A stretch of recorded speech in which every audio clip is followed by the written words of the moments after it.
வணக்கம் குட்டீஸ். ஒரு அழகான கதையை கேட்கலாம் வாங்க. சின்ன விதை எப்படி பெரிய மரமாகியது? இந்த கதை நம்பிக்கை, பொறுமை, முயற்சி பற்றி சொல்லும். வாங்க கதையை கேட்கலாம். ஒரு அழகான கிராமத்தில் பெரிய பசுமையான தோட்டம் இருந்தது. அதில் மாமரம், தென்னை மரம், வாழைமரம் போன்ற மரங்கள் இருந்தன. ஒரு நாள் தோட்டத்தில் சின்ன விதை விழுந்தது. அந்த விதை மிகவும் சின்னதாக இருந்தது. அது பெரிய மரங்களை பார்த்து, நான் இவ்வளவு சின்ன விதையாக இருக்கிறேன், நான் எப்படி பெரிய மரமாக வளர முடியும் என்று கேட்டது.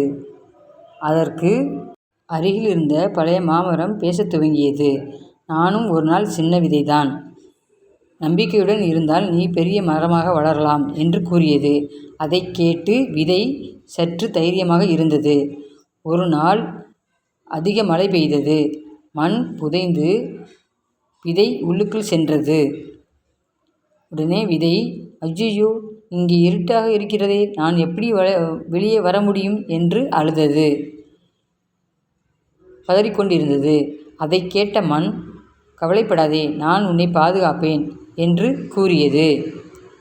சில நாட்கள் கழிந்தன. விதை உடைந்து சின்ன தளிர் முளைத்தது. காற்று மெதுவாக அதை அசைத்தது.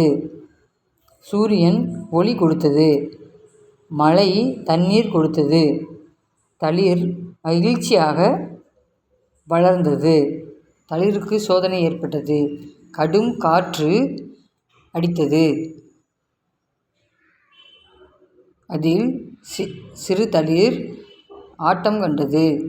பயந்து நின்றது. அருகில் இருந்த புல், பயப்படாதே, என்னைப் போல் நீ வளைந்து கொடு, அப்போது உடையாமல் இருப்பாய் என்று கூறியது. அதை கேட்டு தளிர் அப்படியே செய்தது. சேதமடையாமல் இருந்தது. நாட்கள் மாதங்கள் ஆகின. சிறிய தளிர் பெரிய மரமாக வளர்ந்தது.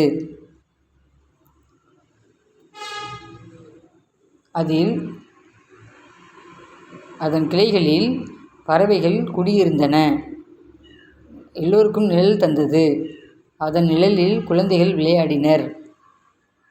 அனைவருக்கும் பழம் தந்தது. மரம் மிக மகிழ்ச்சியாக இருந்தது.